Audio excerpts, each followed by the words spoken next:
चला तर मग आजच्या या व्हिडिओमध्ये नातेसंबंध भाग 2 ब्लड रिलेशन्सचे या ठिकाणी बेसिक कन्सेप्ट पाहणार आहोत। आणि तुम्हाला असेच व्हिडिओ पाहण्यासाठी माझं चॅनल अजून सबस्क्राइब केलं नसेल तर सबस्क्राइब करा आणि सर्व अपडेट्स मिळण्यासाठी हा बेल आयकॉन दाबायला विसरू नका। नमस्कार विद्यार्थी मित्रांनो, मी धोंडीराम भिंगोले तुम्हा सर्वांचं क्विक रिझनिंग अँड मॅथ्स माझ्या यूट्यूब चॅनलमध्ये हार्दिक स्वागत करतो। आजच्या या व्हिडिओमध्ये आपण नातेसंबंध हा 6वा टॉपिक मुद्दामच नंबर 6 टाकला आहे। जेव्हा तुम्हाला परत हे सर्व टॉपिकचे अनुक्रमणिका मिळेल त्यावेळेला तुम्ही हा टॉपिक आहे ना 6वा आहे हे नोट करून ठेवा। तर नातेसंबंध ब्लड रिलेशन्स हे या ठिकाणी आपण टॉपिक पाहणार आहोत। तर या टॉपिकचे मी एकूण 4 टाईप पाडलेले आहेत, ओके। आणि या प्रत्येक टाईपचे 2-2 असे एकूण 8 उदाहरणं मी तुम्हाला सोडून दाखवणार आहे, जे की आत्ताच आगामी झालेल्या सर्व स्पर्धा परीक्षांमध्ये विचारलेले असेल एमपीएससीच्या एक्झाममध्ये, ओके। तर बघा, ह्याच्यामध्ये नातेसंबंधावरील पहिला जो टाईप आहे तर तो म्हणजे एबीसीच्या रूपातील नातेसंबंध। म्हणजे इथं ए हा बीचा भाऊ आहे, बी ही डीची पत्नी आहे, त्याच्यानंतर अशा पद्धतीनं एबीसीच्या रूपामध्ये हे नातेसंबंध विचारतात। दुसरा टाईप आहे संदिग्ध माहितीमधील नातेसंबंध। हा सगळ्यात डोकेदुखी ठरणारा हा टाईप आहे, संदिग्ध विधानातील माहितीतील नातेसंबंध।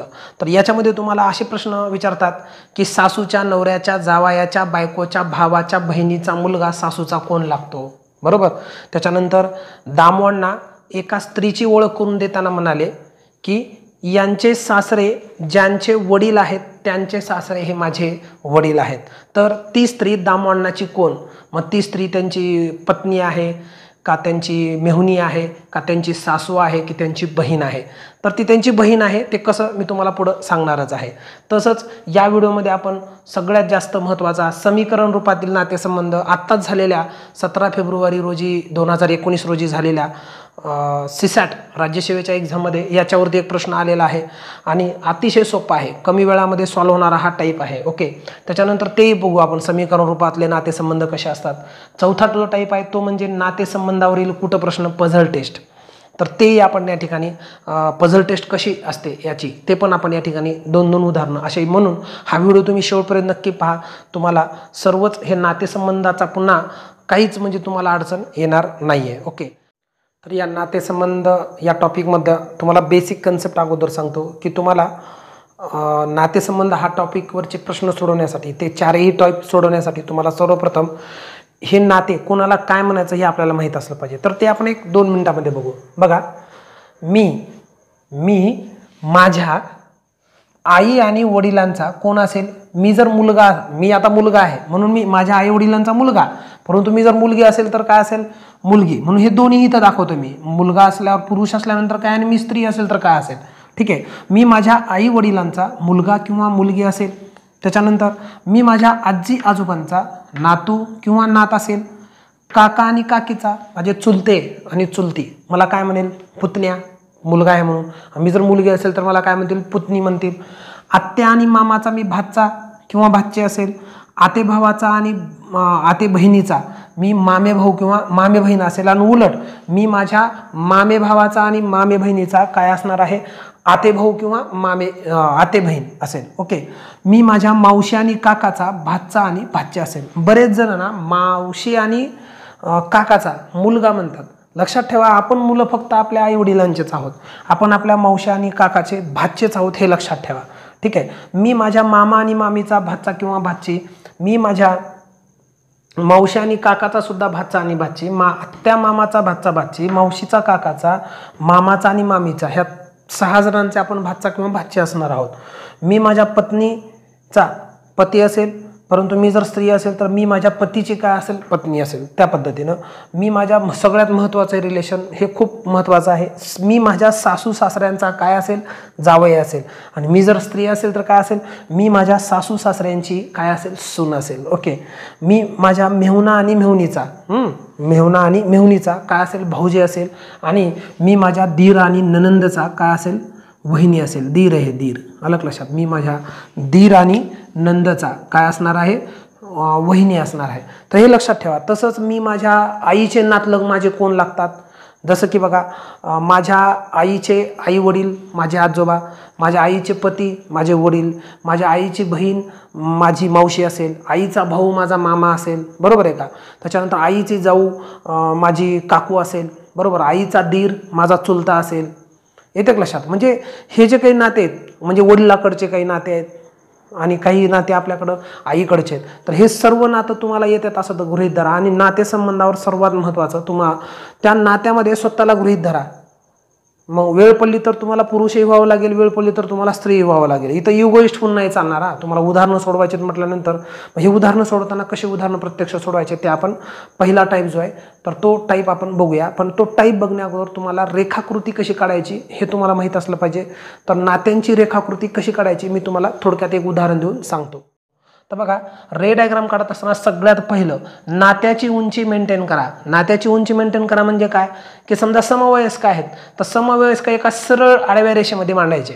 म्हणजे कसं, मी, माझा भाऊ, माझी बहीण, किंवा इकडल्या बाजूला माझी पत्नी, पत्नीचा भाऊ, बहीण वगैरे, जे आम्ही समवयस्क जो आहे तो एका लाईनमध्ये घेणार, आडव्या ओळीमध्ये घेणार. ओके. आणि त्याच्यानंतर माझे वडील असतील किंवा माझे चुलते असतील किंवा म्हणजे जे माझ्या वडिलांच्या वयांचे आहेत ते सर्व त्याच्या वरच्या हाईटला, माझे आजोबा, माझ्या पत्नीचे आजी आजोबा वगैरे, किंवा किंवा भावाकडचे तिकडचे आजोबा, चुलत भावाचे वगैरे, सर्वच म्हणजे जे काही वयानं मोठे तेवढे वर त्याला उंची ठेवा आणि जेवढे वयानं लहान आहेत त्यांना तेवढं तुम्ही खाली ठेवायचं आहे. ओके. त्याच्यानंतर पुरुषासाठी तुम्हाला प्लस घ्या आणि स्त्री जर असेल तर त्याच्यासाठी मायनस साईन घ्या. म्हणजे ते नातं लिहित असताना वाचत वाचत तुम्हाला कळलं. समजा इथं बघा, एचा बी हा भाऊ आहे, ए या व्यक्तीचा, बी हा या एचा भाऊ आहे. मग आता इथं तुम्हाला काय कळले, ए व्यक्तीचा बी काय आहे, भाऊ आहे. आणि हे दाखवताना बाण बघा, ए कडून बी कडं चालाय म्हणजे बीच्या भावाकडं चालाय, भाऊवर लिहिलंय मी. नातं हे बाणावर राहू द्या, कारण हा व्यक्ती कुणाचा भाऊ असेल, कुणाचा पती असेल, कुणाचा मुलगा असेल, म्हणजे प्रत्येक म्हणजे व्यक्तीनुसार त्याचं नातं बदलणार आहे. म्हणून नातं हे बाणावर दाखवा. आणि आता बघा, ए या व्यक्तीचा बी भाऊ आहे म्हणजे बी प्लस आहे, पुरुष आहे म्हणून आपल्याला प्लस लिहिलं. पण या भावाचा ए हा पुरुषही असू शकतो किंवा म्हणजे बहीणही असू शकते किंवा भाऊ पण असू शकतो, ते आपल्याला कन्फर्म नाही. म्हणून इथं याला प्लस येईल का मायनस येईल अजून आपल्याला काही माहिती नाही, अजून माहिती घ्यावं लागेल. आता इथं मी बघा, पी या व्यक्तीचा मुलगा क्यू आहे, क्यू मुलगा आहे म्हणजे प्लस. पण ही पी व्यक्ती कोण आहे, ह्या क्यू या मुलाची आई असू शकते किंवा वडीलही असू शकतात. म्हणून या पद्धतीने छोटे छोटे बारकावे आपण या ठिकाणी पाहायचे. तर आपण हा ट्री डायग्राम वगैरे कसा काढायचा ते आपण तुम्हाला लागलीच या ठिकाणी मी दाखवतो. बघा, तर रेखाकृती काढताना मग मी सांगितलं की हाईट ऑफ रिलेशन मेंटेन करायचं. जसं की बघा, माझं चालू जनरेशन, नेक्स्ट जनरेशन वडिलांचं वगैरे असेल, त्याच्या अगोदरचं जनरेशन आजी आजोबांचं असेल. म्हणजे बघा, आजी आजोबावर, त्याच्यानंतर माझे वडील, आई वगैरे, त्याच्यानंतर मी, आणि माझं पुढचं नेक्स्ट जनरेशन म्हणजे माझे मुलं वगैरे इकडं असतील. अलग लक्षात बघू आपण कसं. चला, इथं मी आहे. ओके, मी आता पुरुष आहे म्हणून मी इथं प्लस लिहिणार, पुरुष असलं की प्लस.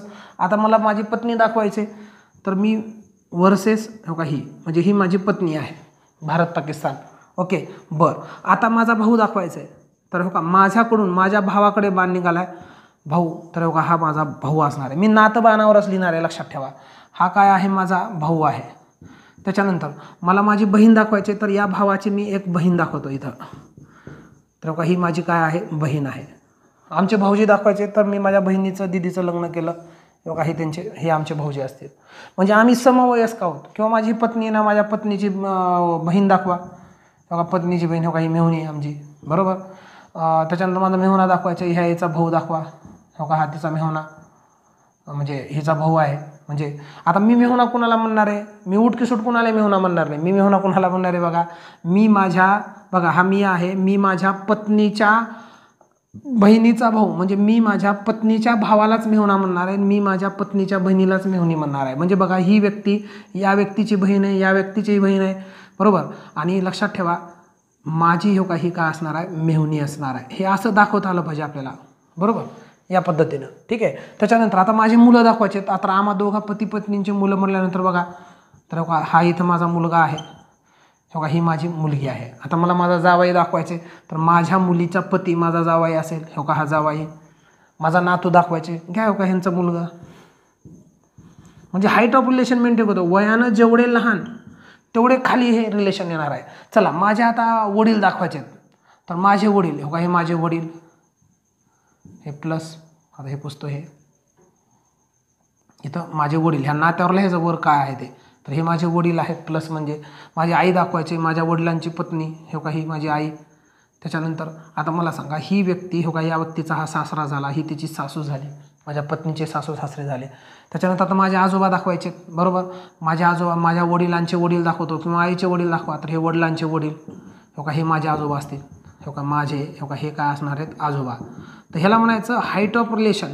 तर या पद्धतीनं तुम्हाला जर उदाहरणं सोडवता आली ना, तर मी म्हणतो ना की ही ट्री डायग्राम एकदा काढता आली ना तुम्हाला, की हे उदाहरणं अतिशय सोपे जाणार आहेत. ओके, तर प्रत्यक्ष आपण उदाहरणं बघूया. टाईप पहिला घेऊया, ABCच्या रूपातील नातेसंबंध.